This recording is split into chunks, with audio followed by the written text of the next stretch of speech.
afternoon, distinguished guests, ladies and gentlemen. Today's dialogue with Professor Jeffrey Sachs, titled ASEAN in the Midst of Shifting Global Order. Welcome to Sunway City, Kuala Lumpur. Well, it gives me great pleasure to play host to the special dialogue with Professor Jeffrey Sachs, titled ASEAN Amidst the Shifting Global Order. Professor Sachs is chairman of the Jeffrey Sachs Center on Sustainable Development at Sunway University, as well as the Jeffrey Cheah Honorary Professor at Sunway University. He is, of course, a tireless campaigner for the sustainability agenda. In his role as President of the United Nations Sustainable Development Solutions Network, or UNSDSN. We are living in turbulent times, to say the least. We are now in an era where geopolitical tensions are perhaps at their highest level since the end of the Cold War. The 17 United Nations Sustainable Development Goals and the Paris Climate Agreement were supposed to put us back on the right track. But recent reports on both fronts indicate we are way off the track now. Ladies and gentlemen, the ASEAN Summit chaired by Malaysia begins next week. It is heartening to note that the agenda laid out by our Prime Minister, Dato Sri Anwar Ibrahim, is built around a vision of shared progress.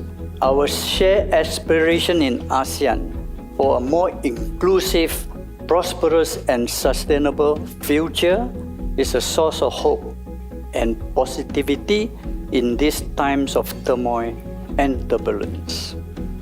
And like all of you here today, I very much look forward to hearing the views and insights that Professor Sachs has to offer as we navigate through the challenges that are confronting us today.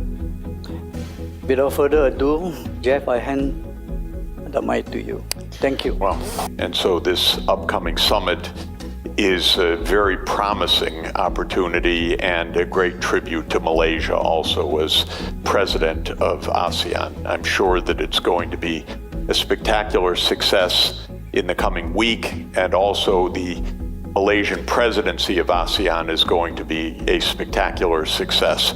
There's a lot to do, and I'm convinced that ASEAN's going to do it. The problems cannot be solved at the national level anywhere. That's even true for giants.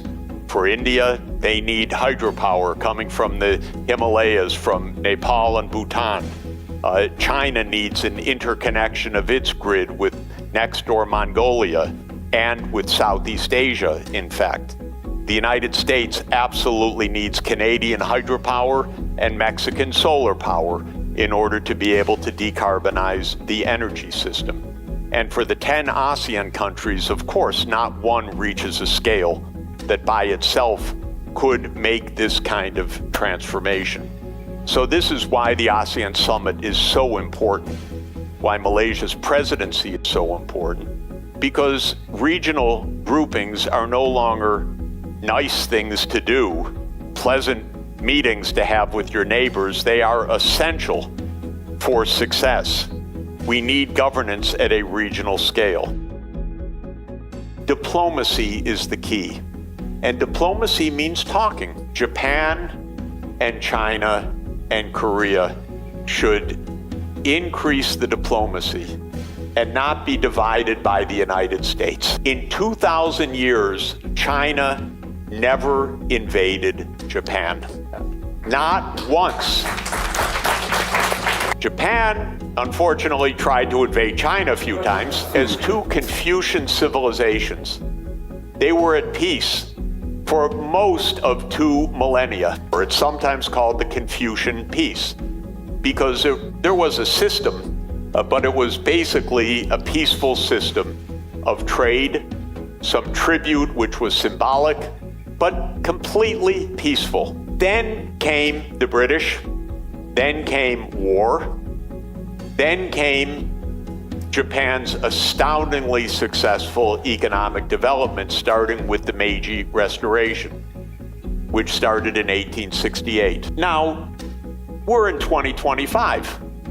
It's time for Japan and China to say we're together on this.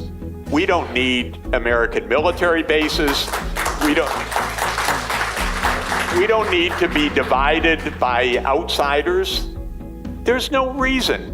There's no threat.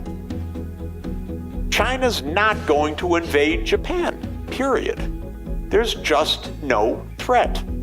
If you all get together, you absolutely will dominate the world economy. There won't even be a comparison. If you put together Japanese skill, Korean skill, Chinese skill, ASEAN skill, oh my God, no one could possibly compete. Diplomacy requires a table and 2 chairs. The military requires $1 trillion a year. Which do you think is the better deal?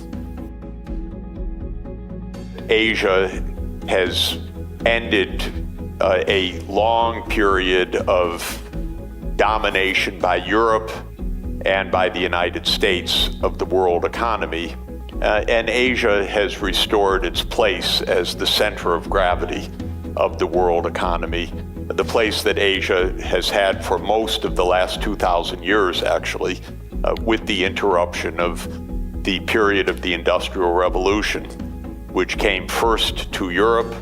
It was the engine, if I could put it that way, of European imperialism, and roughly 250 years of European dominance, and that period is ending.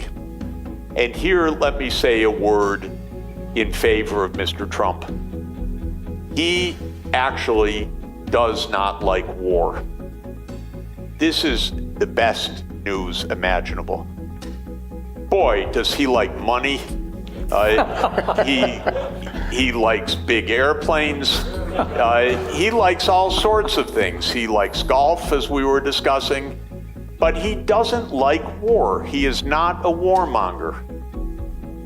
And he is making peace with President Putin. And he's being attacked for it in the United States. But he's doing absolutely the right thing. And he's making peace with Iran, except that everyone in the United States is yelling at him, don't do that. But his instinct is, yeah, make a deal. There might be some money in it. And that is actually good. So it's not all negative, even in that way. This president does not like war. As a factual matter, the highest economic return of investment in a society is education. This may sound surprising, but it's actually economically true. The finance minister should take special interest in investing in education. Of course, the problem is it's a little bit long-term, and the United States yesterday banished foreign students from Harvard University. That's not a joke. That's insane. It is self-destruction at a rate that is absolutely impossible to understand, other than in psychological terms. This is a backlash, a resentment, an aggression, an arrogance to destroy the core of your prosperity. And so, one thing I know, Sunway University welcomes foreign students.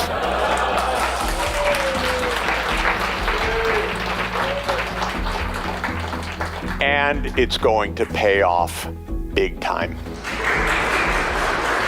From a relatively young age, I adopted my conviction that every individual must have a higher purpose in life. And for me, that higher calling is a commitment to give back to society in a meaningful and impactful manner, and nation building through quality education and knowledge sharing. And to date, The foundation is the largest of its kind advancing education in Malaysia, awarding close to now more than 900 million ringgit in scholarship. And I'm confident that we will surpass 1 billion ringgit by next year. Wow. And in other words, the longer I live, the more I will give. In doing what we are doing, I hope the Sunway and the Jeffrey Cheah Foundation can inspire more organizations in the region to commit themselves to the sustainability agenda. This is much aligned to my personal motto, which is, I aspire to inspire before I expire. Jeffrey, as I have mentioned earlier, we are very grateful for the time you share with us. Even as you travel around the world for the greater good of humanity, I'm really concerned that the safety and security of you and your family. And on behalf of everyone here, I sincerely wish you a long and healthy life for all the work you are doing for our world.